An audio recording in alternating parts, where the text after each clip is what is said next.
Bapak dan Ibu yang terkasih, selamat pagi. Sebagaimana setiap tahun menjelang memasuki masa Prapaskah, Gembala utama gereja kita yaitu Bapak Uskup menyampaikan surat gembalanya kepada kita semua sebagai permenungan spiritualitas yang akan kita masuki pada masa Prapaskah tahun ini yang akan dimulai pada hari Rabu Abu besok. Maka saya akan membacakan surat Gembala Prapaskah tahun 2022. Judulnya, Jika Hati Bertobat, Pikiran Jadi Suci, dan Perbuatan Kian Terpuji. Saudara-saudari yang terkasih, pada 1 Januari 2022 dalam pesan Hari Perdamaian Sedunia, Sri Paus Fransiskus mengajak kita untuk membangun budaya perdamaian melalui dialog antar generasi, pendidikan, dan pekerjaan. Di balik ajakan tersebut, kita diingatkan juga untuk mendidik hati kita dalam berelasi, terutama antar generasi, dan bekerja teristimewa sebagai profesi, agar memiliki disposisi batin untuk menciptakan dan mengembangkan perdamaian. Secara konkret, budaya perdamaian tampak dalam kehidupan yang aman dan nyaman bersama siapapun dengan saling mengupayakan kehidupan adil dan sejahtera. Dengan sikap hati yang baik dan semangat membangun budaya perdamaian ini, kita memasuki masa Prapaskah 2022 dengan ditandai salib abu pada dahi atau ditaburi abu pada kepala. Kita diingatkan untuk melakukan pertobatan hati agar mempengaruhi budi dan menghasilkan aksi yang bukan hanya mendukung budaya perdamaian, tetapi juga menopang upaya pemulihan kehidupan secara utuh.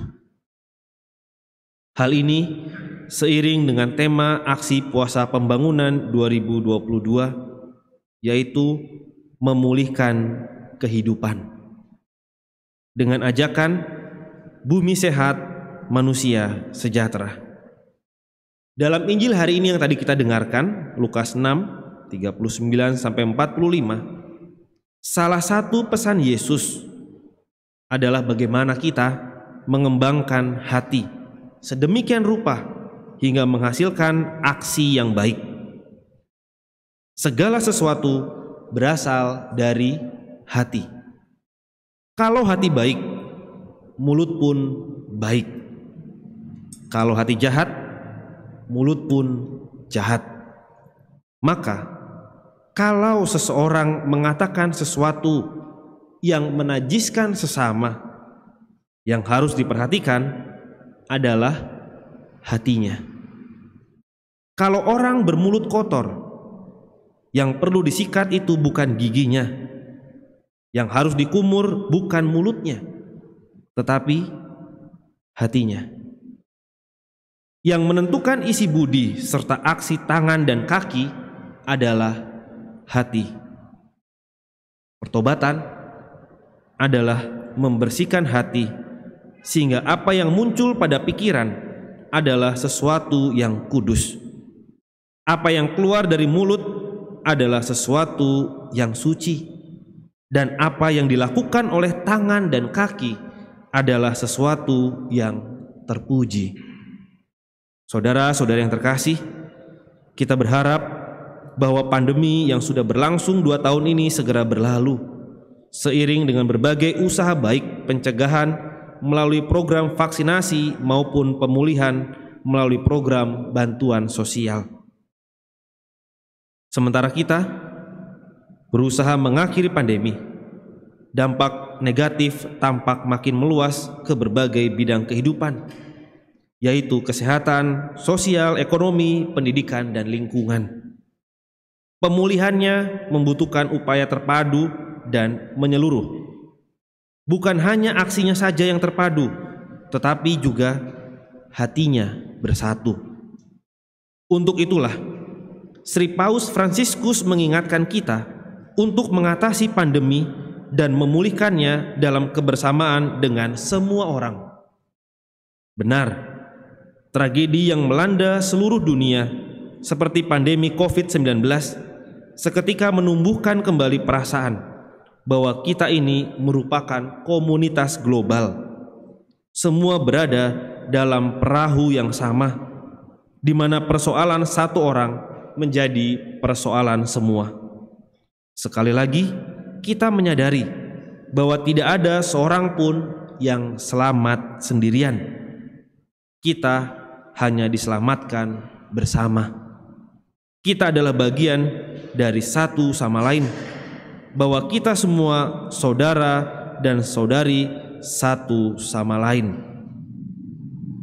Dengan semangat sinodalitas yang didengungkan oleh Sinode para Uskup yang kini sedang berproses di tingkat keuskupan, marilah kita bersama-sama sebagai saudara dan saudari sesuai dengan fungsi dan posisi masing-masing berkontribusi terhadap proses pemulihan sebagai upaya pengembangan budaya perdamaian. Setiap orang tanpa kecuali bisa berkontribusi, setidaknya dengan mengontrol diri agar tidak melakukan sesuatu yang jahat, mengendalikan diri untuk turut menciptakan suasana yang kondusif bagi kehidupan adil dan sejahtera serta aman dan nyaman. Selebihnya, bagi mereka yang mempunyai materi, marilah berbagi rezeki. Bagi mereka yang mempunyai waktu, marilah berbagi waktu. Bagi mereka yang mempunyai pengetahuan dan pengalaman, marilah berbagi kepintaran dan keahlian. Bagi mereka yang mempunyai tenaga, marilah turut melayani.